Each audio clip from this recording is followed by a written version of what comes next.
11. I'm going to warn you up front, there is a lot of history here, predominantly history. So Daniel 11, chapter 11, verse 2 says, "And now I will show you the truth. Behold, 3 more kings shall arise in Persia, and a 4th shall be far richer than all of them. And when he has become strong through his riches, he shall stir up all against the kingdom of Greece." So the angel says, I'm going to show you the truth. And the angel assures Daniel that what he's about to hear is the truth and nothing but the truth. So help him God. And as we discussed last time, it's like saying, I know this is going to sound crazy. I can hardly believe this myself, but this is true. And surely the history, our history, looking back in hindsight, our witness bears out everything that this angel is prophesying here. So if you don't like history, if history bores you to tears, well, sorry, or go home early. I don't know what to tell you, but this is laden with history. But it's not. It's a history lesson for us because we could look back and see that it happened. But for Daniel, this is all prophetic. And the angel's saying this hasn't happened yet. It's future. It's prophetic. But what he tells Daniel is so precise, so accurate, that many have accused this as being written after the fact. And so they argue that Daniel wasn't a prophet. He was just a historian recording the facts as they happen. And the problem that I have with that is that Jesus calls Daniel a prophet. So that's good enough for me. It should be good enough for you as well. But what we're about to read is incredibly accurate. And that shouldn't surprise us because it's God's plan. It's his story. It's history, his story. And it always intrigues me that his story, history, involves the plans of the Jewish people, right? From God's viewpoint of history, history of mankind begins in Israel, around Israel, and branches out from there, right? Israel is located right in the midst of where ancient Mesopotamia stood, in the Fertile Crescent. That's where civilization began, right? So this tiny little country, no bigger than New Jersey, is located in one of the most volatile areas on planet Earth. They are literally at the epicenter of the fulfilled and future prophecy events that we read in the Bible. And so the angel is going to begin to set the stage now for what's going to happen over the next 50 to 100 to 200 years in the future. They haven't happened yet, but because, as I said, we had the advantage of hindsight, we look back and see that they absolutely have happened. And so I'm going to read you what the angel says is going to happen, and then I'm going to tell you how history records the real life events as they actually happened. And it's really a perfect match. It's amazing how it worked out. So 3 more kings will arise. Cyrus II, or Cyrus the Great, is currently the king. He will reign from 550 to 530 BC, and he dies in 530 BC. His claim to fame is that he penetrated the most impenetrable Babylonian gates and walls and took the city without a fight. So the first king to rise after him is his son Cambyses II, and he rules from 529 to 522 BC. During his reign, Egypt becomes a province of Persia. The next one to come up, number 2, is Pseudo-Smerdis. Besides the fact that this is all history, it's also some pretty rough names. So his reign didn't last long, only about 1 year, and he's murdered. So we don't have a whole lot to say about him. And then the third king to arise was Darius I Hystaspes, who became ruler from 522 to 486 BC, and under him, Persia flourished. So he embarks on a campaign against Greece, but is defeated in 490 BC in the Battle of Marathon. He dies in 486 BC. So Darius is the king that was mightier than the other 3? Is that no?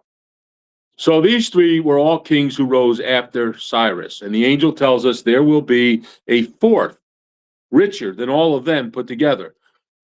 And when he's become strong through his riches, he will stir up the entire nation of Persia against Greece.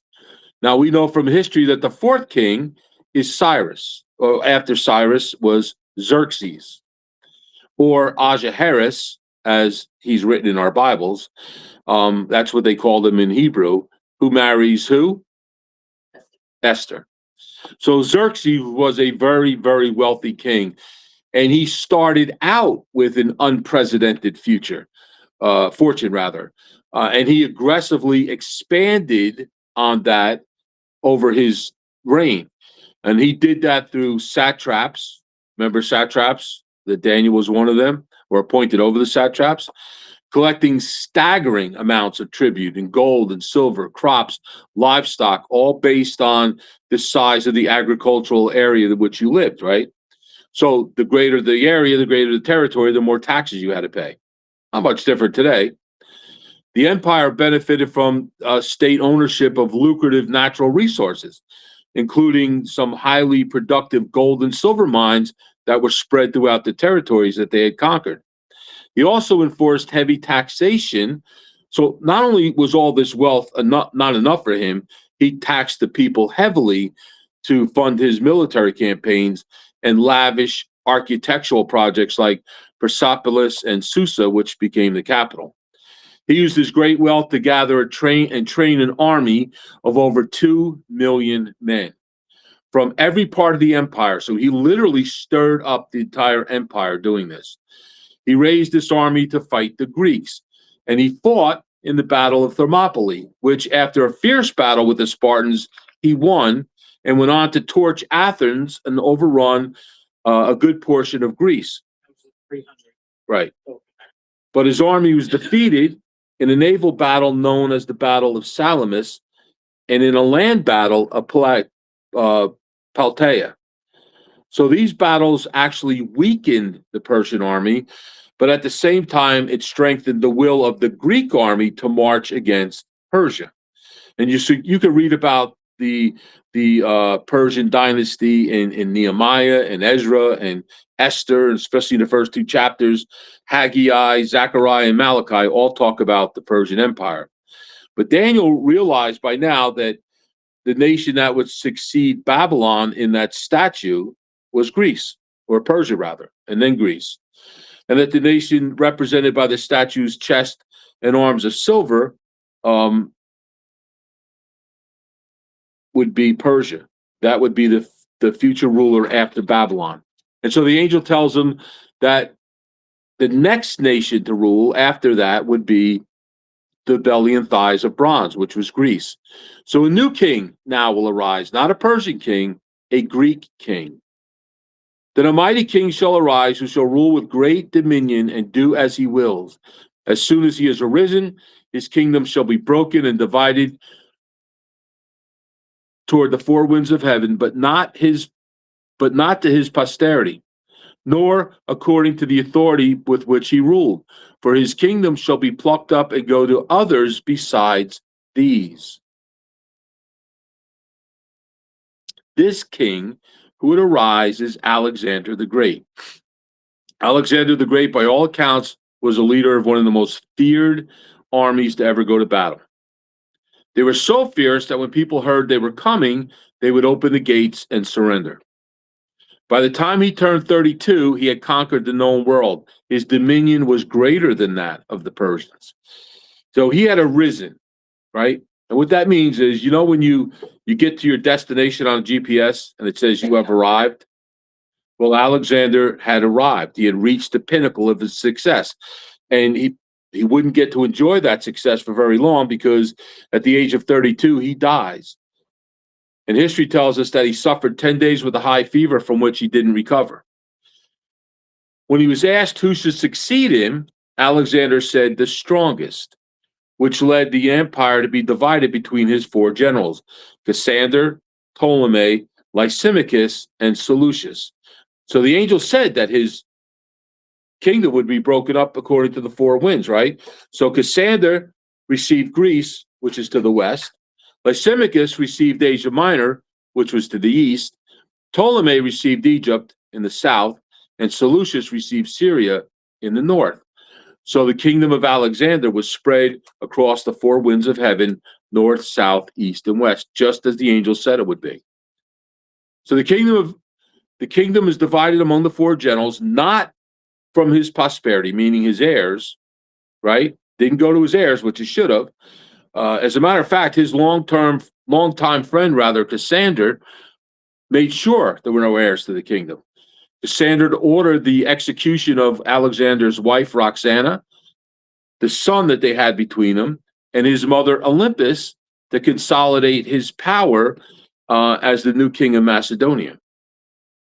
Nor was it by the dominion which he ruled. The kingdom was divided into four leaders, four separate kingdoms, which was never as great as it was under the leadership of one, Alexander the Great.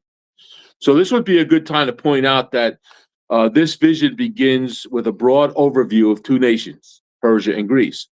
And now it's going to filter down a little bit, condense down to two kingdoms, the north and the south.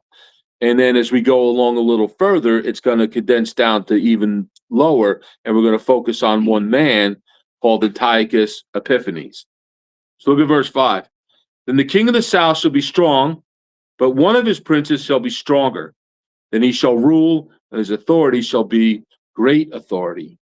So for verse 5 to verse 35, the angel tells Daniel of the kings of Syria to the north, and which is of the line of Seleucus, and the kings of Egypt to the south, which is the line of Ptolemy. And the reason that's important is because, one, history bears out exactly what the angel said would happen, and two, Israel sits right in the middle of what will become two warring nations, and the outcome of these conflicts will directly affect Israel. Not much different than what's going on today over there, right? I mean, Israel's at the center of everything that's going to happen in the future. And so the king of the south tells Daniel, the angel rather tells Daniel that the king of the south will become strong. So this refers to Ptolemy the first Soter, who gains power and has dominion over Seleucus the first Nicanor. Seleucus formed an alliance with Ptolemy, and it was an alliance that allowed him to take control of Syria. So, and this is going to get bogged down a little bit, I know. If you need a scorecard, let me know. You see, Seleucus had fled from Antigonus of Babylon, and it was then that Seleucus joined forces with Ptolemy, and their combined forces defeated Antigonus. And so that enabled Seleucus to gain control of Asia Minor, and that for a brief time, he became more powerful than Ptolemy of Egypt, just as the angel said would happen. So after some years, verse 6, they shall make an alliance. And the daughter of the king of the south shall come to the king of the north to make an agreement. But she shall not retain the strength of her arm, and he and his arm shall not endure. But she shall be given up, and her attendants, he who fathered her, and he who supported her in those times. So several years have passed in this story, and there's a development between these two rivals, Syria and I lost my train of thought already. Egypt. So it wasn't uncommon for a king to marry off his daughter to a rival king just to keep the peace. Sometimes it was done to gain strength, right? But occasionally what would happen is the daughter would fall in love with the rival king and act as an actual spy against her father's kingdom. So the king of the south marries off his daughter to the king of the north. And history tells us that the king of the south, who by now is Ptolemy II, Philadelphus, gives his daughter Berenice to Antiochus II, Theos. Now Antiochus, who's married at the time, divorces his wife, Laodice, and marries Berenice. And again, this is an effort to bring two nations together and strengthen those ties. But the prophecy tells us that neither kingdom would prosper at this time. And they didn't. Because a few years after this union, the one who begot her, the father, Ptolemy Philadelphus, dies. And then all bets are off. So Antiochus Theos, the one who strengthened her, meaning married her, takes back his wife, Laodice. Apparently, Laodice wasn't happy with this whole arrangement, so she exacts her revenge by murdering her husband Antiochus, and Berenice by poisoning them. So again, you really do need a scorecard to keep up with this. So verse 7, and from the branch of her roots shall arise in his place. He shall come against the army and enter the fortress of the king of the north, and he shall deal with them and shall prevail. He shall also carry off to Egypt their gods with their metal images and their precious vessels. Having a hard time talking tonight, of silver and gold. And for some years he shall refrain from attacking the king of the north, and the latter shall come into the realm of the king of the south, but shall return to his own land. So the angel tells Daniel that from a branch of her roots, from Berenice's roots, one would arise in his place. So this prophecy is about Ptolemy the third, Erigetus, Berenice's brother, who is intent on getting revenge for his sister's murder. So he comes with an army against the king of the north, who is now Seleucus Calcanus, and defeats him and carries off all the gold and silver he could carry, just as the prophecy said he would. He carried off their gods, which were probably also made of gold and silver. So we serve a God who carries us, really, because if you have a God that needs to be carried off, you got to really rethink who your God is. We serve a God who carries us. He lifts us up. He bears us up. He hears our cries. He holds our tears in a bottle. He's there who we can turn to in times of trouble. We don't have to pick him up and carry him off in times of trouble. So, point is, we need to stop limiting what God is capable of doing. Start believing that his power is limitless, because it is. And understand that only he knows the beginning from the end. So next, the angel tells Daniel that Ptolemy the third, Erigetus, shall continue more years than the king of the north, and we know that he reigned a relatively long time. And so there was peace in the valley between the kings of the north and the south for about maybe a few years, until the king of the north came into the kingdom of the south, but shall return to his own land. So Seleucus Calcanus, in an attempt to take back the territories he lost, attacks Egypt in 240 BC. Remember these dates, because there will be a quiz. And he's defeated, and he returns home to his own land in shame. And so at some point, he actually falls off his horse in shame. What an embarrassment that must have been. I mean, it's one thing to get killed and knocked off your horse in battle. That's honorable. But to just be riding along and fall off your horse, that's embarrassing. His son shall wage war, verse 10, and assemble a multitude of great forces, which shall keep coming and overflow and pass through, and again shall carry the war as far as his fortress. So his sons wage war. Seleucus Calcanus was succeeded by his son Seleucus III Soter, who was assassinated 4 years later. Then Antiochus III, or the Great, another son, took his place and ruled from 223 to 187 BC. And so he was able to mount a campaign against Egypt and restored the lost territories as far as Gaza back to Syria. And we should note that his fortress, his base of operations, was Antioch, which was the primary capital at that time of northern Syria. So that's where, as far back as his fortress, just as the angel said. Then the king of the south, moved with rage, shall come out and fight against the king of the north. He shall raise a great multitude, but it shall be given into his hand. And when the multitude is taken away, his heart shall be exalted, and he shall be cast down tens of thousands, but he shall not prevail. So the enemy, the king of the north, Antiochus III, being this close to Egypt, causes great concern for the king. The king of the south at this time, who's Ptolemy Philopator. So he amasses a great army, because this king is just a little too close to home, and he comes out against them. So Antiochus III meets the Egyptian army at Raphia near the Palestinian border, and both sides fielded an army of over 70,000 men. But the army of the king of the north will be given into the hand of his enemy. So Antiochus loses his entire army to the Egyptians. Antiochus himself is almost captured, but he manages to escape. So although the king of the south, Ptolemy, cast down tens of thousands of the king of the Norsemen, he didn't pursue the king of the north, so he did not prevail.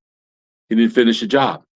And so there's an uneasy peace now that's established between these two nations, but that again did not last long.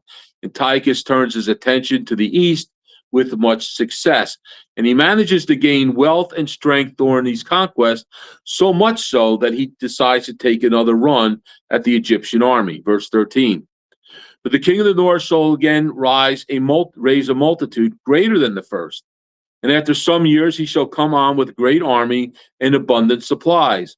In those times many shall rise against the king of the south, and the violent among your own people shall lift themselves up in order to fulfill the vision. But they shall fail.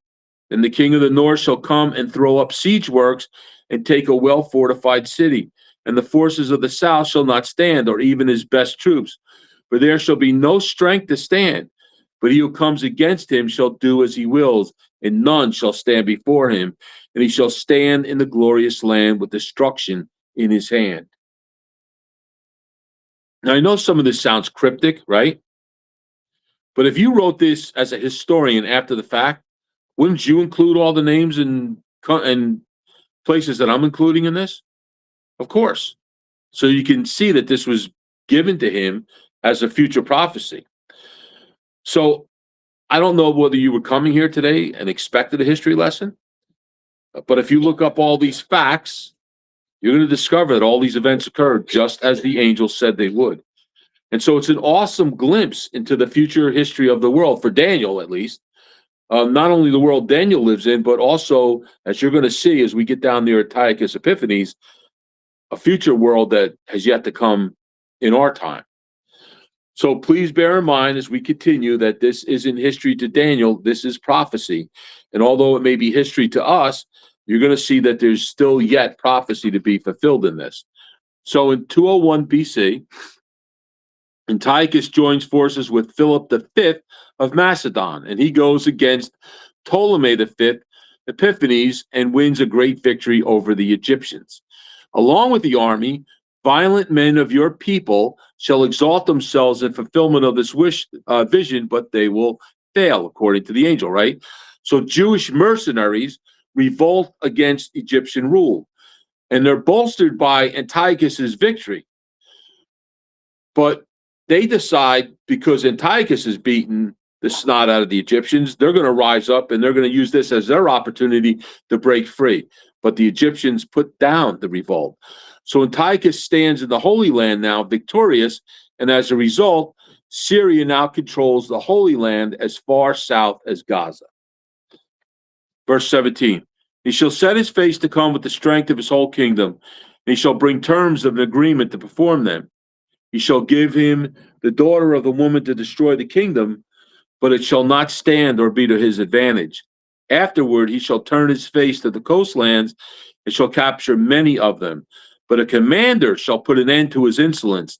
Indeed, he shall turn his insolence back upon him.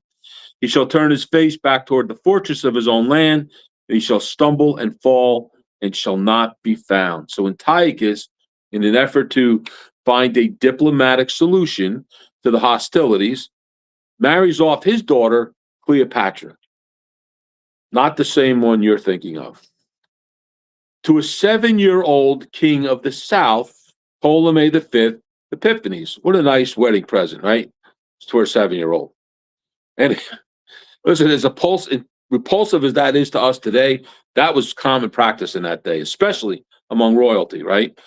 But this is not one of those marriages to strengthen the kingdoms. There was a sinister plot behind this. That should come as no surprise. So he was planning on having his daughter disrupt the southern kingdom from within, but she didn't stand with her father. Cleopatra sided with her 7-year-old husband against her father. You can't make this stuff up. So not happy that his own daughter sided with the Egyptians and feeling like, listen, I just can't win, right? He turns his face to the coastlands, to Greece, and decides to attack, but is defeated at Thermopylae and Magnesia. Maybe that's why we have milk of magnesia now to kind of. So the commander who puts an end to his insolence is a Roman general, Lysias Scipio. And I have to ask the question, did they call him Skippy in high school? So he leads the Greek and Roman forces against Antiochus. And Antiochus and Lucius had met once before, and Antiochus insulted this Roman general, but the Romans have the last laugh as they defeat him in battle. So Antiochus dies in 187 BC, and he's succeeded by his son, Seleucus the fourth Philopator. Verse 20, then shall arise in his place one who shall send, Daniel's head's got to be spinning by now. I hope he's writing this stuff down. One who'll send an exactor of tribute for the glory of the kingdom, but within a few days he shall be broken, neither in anger nor in battle. So this king isn't popular right from the get-go because he decides to tax the people. Listen, Americans would never elect a politician who says they're going to raise taxes. Politicians just normally wait till they get elected and then they raise the taxes. But he's got no choice in the matter because Rome was becoming so powerful that his kingdom had to pay tribute tax to Rome, and so he had to impose a tax on the people. Now we know from history, which is recorded in the book of Maccabees, which is an excellent book of Jewish history, that the tax collector for this territory is a man named Heliodorus. And the reason that's important is because Seleucus Philopator, right, the guy who just becomes king, dies suddenly. That happened to a lot of kings back then. Now, some believe that it was Heliodorus who poisoned them, not out of anger, but out of greed, thus fulfilling the prophecy that he would be broken, destroyed, not in anger or in battle. So his death gives rise to a vile king in the north, Antiochus Epiphanes. And so, not to get too confused with all the Antiochuses, we're just going to refer to him as the vile king. So the focus of this vision now changes. Remember, it went from two nations, Greek and Persia, down to two kingdoms, the north and the south. And now it's going to focus on one man, this man, the vile king, Antiochus Epiphanes. Jesus points this out when he says, when you see the abomination of desolation spoken by Daniel the prophet. So the abomination of the temple is going to happen. This is what Jesus is talking about when the Antichrist enters into the temple and desecrates it. But that's not the first time that has happened. This is the guy that. Yep. This is the guy with the pig in the poke. And so we're going to read about that right now. What I want you to see in all of this history, because I see some of your eyes are already glassed over, is how every detail that this angel gives Daniel fell into place just as he said it would, to bring all of this to this very point. And so what we're seeing all around us even now today, with the events in the Middle East, with the war in Iran, with Russia and China desiring to extend their territories, we see it all working together for one purpose, for the return of Jesus Christ to rule and reign. So the world isn't falling apart. It seems like that. It's actually falling into place, as the song says, right? Every detail is leading up to the coming of Jesus Christ. So know that everything that happens with that focus in mind. Everything we just read about happened for the same reason. It all leads up to the return of Jesus to this earth. So in this place, verse 21, shall arise a contemptible person to whom royal majesty has not been given. He shall come in without warning and obtain the kingdom by flatteries. I guess I'll never have a kingdom because not gaining it by flatteries. So Antiochus IV takes the place of Seleucus Philopator, and he adds a title of Epiphanes to his name, which means the glorious one. He's not really full of himself. The Jews had another nickname for him. They call him Epiphanius, which means madman, which he absolutely was. Now, he doesn't come to the throne in honor, meaning he's not the legitimate successor to this throne. He comes in peaceably. He doesn't wage war to gain it. He seizes it by flattery. Now, some of your translations may say intrigue or slipperiness or smoothness. In other words, somehow he weasels his way into the throne. I think Jerry Springer would be envious of this story, really. Daniel spelled all these names right. He must have been a smart dude. That's for sure. So there were many heirs to the throne, right? But the most notable and most probable heir to that throne was Demetrius, which was Antiochus's nephew and son of his brother Seleucus IV. He would have been the heir, should have been the heir. But there was Seleucus's infant son who stood in his way, right?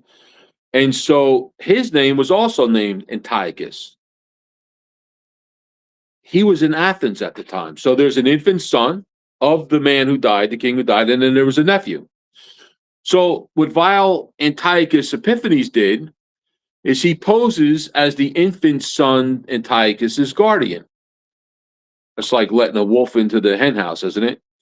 And so he kind of sneaks in through the back door because, not surprisingly, soon after he becomes his guardian, the infant son is murdered by a man named Andronicus, who coincidentally, Antiochus, the vile Antiochus, is put to death shortly afterwards. Now, you have to wonder if the Clintons were related to Antiochus. You guys need a break? Because I'm starting to have trouble keeping up with this, and I got notes in front of me. Verse 22. With the force of a flood, they shall be swept away from before him and be broken, and also the prince of the covenant.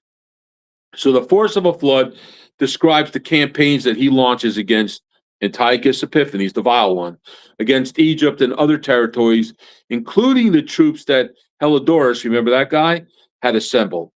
And we learn that, or he learns rather, that Egypt is planning to attack him. So he invades Egypt in 170 BC, and he wins a victory that's called the Ras Baron. And so the Prince of the Covenant refers to the murder of the high priest Onias III, who Antiochus had put to death. He's called the Prince of the Covenant because he was the head priest of the temple that year, and he's responsible for the people observing the law. Verse 23. And from that time an alliance is made with him. He shall act deceitfully, and he shall become strong with a small people. So Antiochus is a deceitful guy. He's the kind of guy that pats you on the back with one hand and takes your wallet out of your pocket with the other. And so he shrewdly develops leagues or pacts with other nations, even Egypt. And so there's a power struggle going on between Ptolemy Philometor and Ptolemy Ergeti for control of Egypt. And so Antiochus throws his weight behind Ptolemy Philometor, not only because it helps him, but because it actually makes him stronger. And so that's why he made these pacts, because it made him stronger militarily. So without warning, verse 24, he shall come to the richest parts of the province. He shall do what neither his fathers nor his fathers' fathers have done, scattering among them plunder, spoil, and goods. He shall devise plans against strongholds, but only for a time.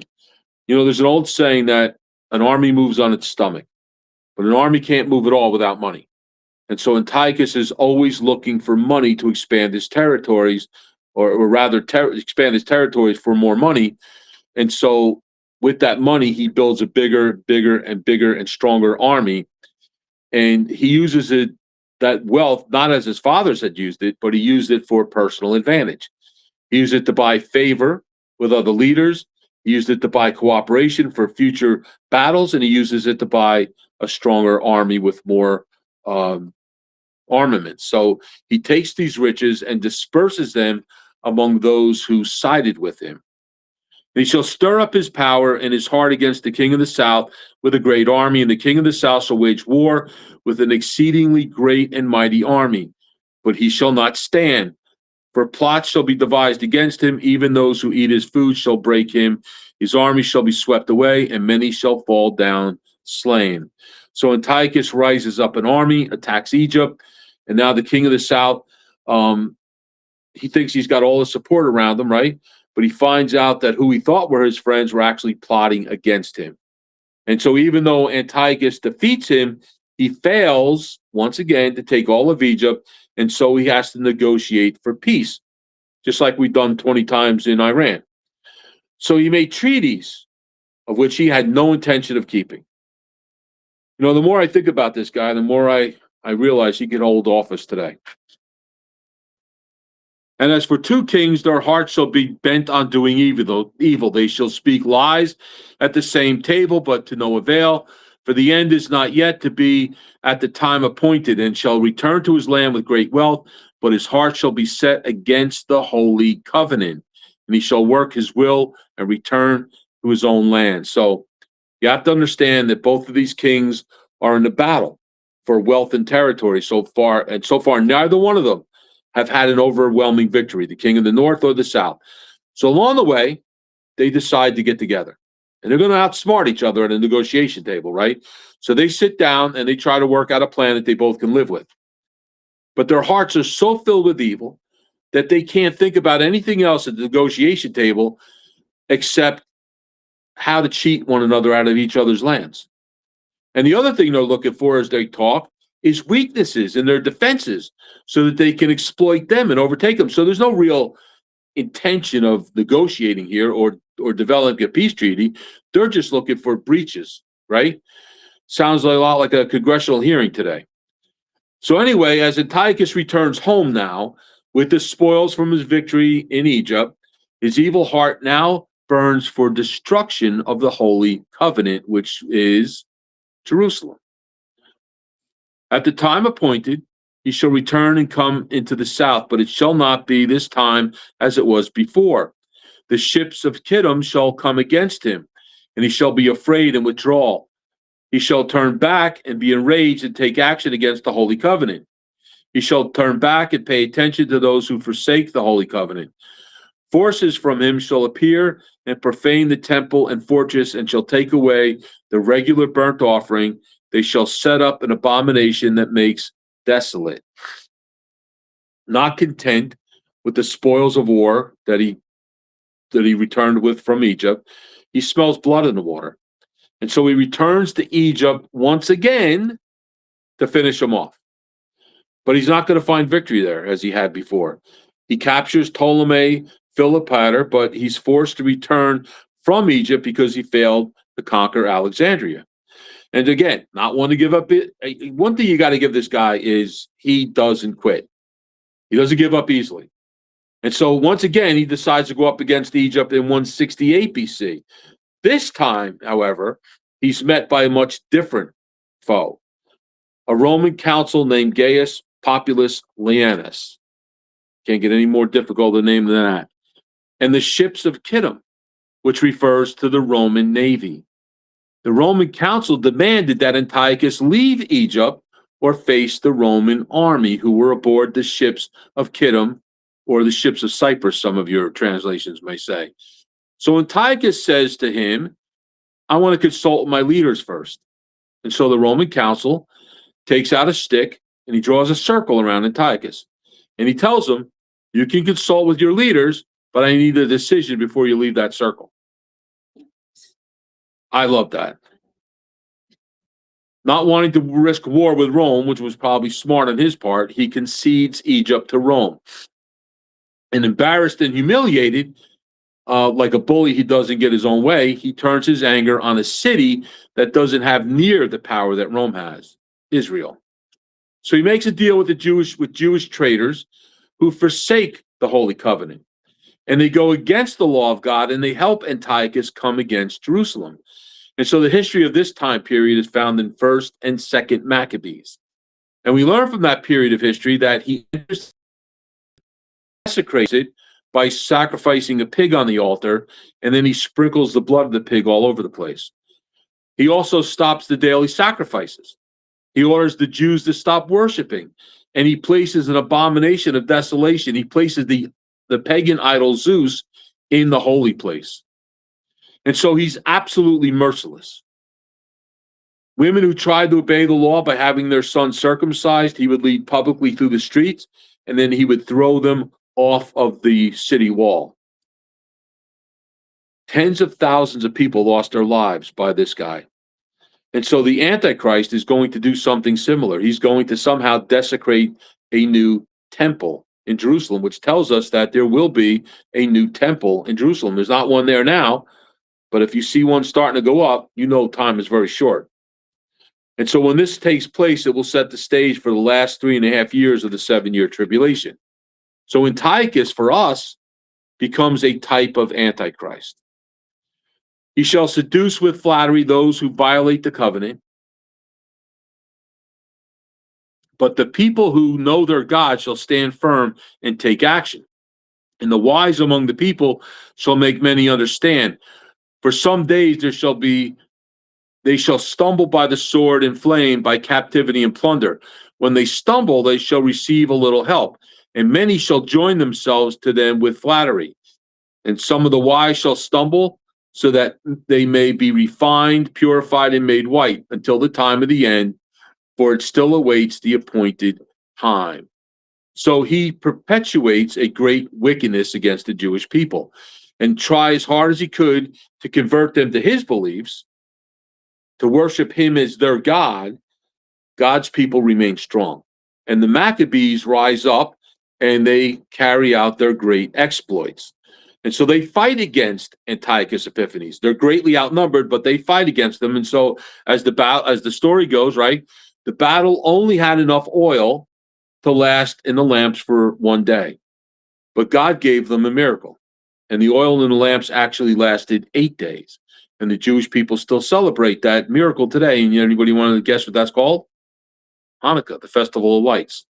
So what Daniel witnessed here is that an evil, vile person would arise at the appointed time and ruthlessly persecute his people. Now, many of his people would perish during this time with great suffering. Some would fall away from their faith and actually join forces with the enemy. And others would stand strong for the Lord and on his word, and they would rise up in opposition to this threat. And so it's a picture for us of what's to come. The Jewish people will one day face the very same thing with the Antichrist, who's an even more vile ruler with even more hatred for the Jewish people and followers of Christ. And so in our next study, in 12, the angel gives us a glimpse into what he is going to be like, if you want to read ahead. So before I close, and I heard those sighs of relief, I want to jump ahead real quick to Daniel chapter 12, verse 1. At that time, Michael shall stand up, the great prince who stands watch over the sons of your people. So in the end, Antiochus lost. At some point, history tells us he just falls down and worms pour out of his body, burst open. God's people prevailed because God was on their side. The Maccabees come in and rebuild the entire temple, restore the temple, and they celebrate the restoration of that.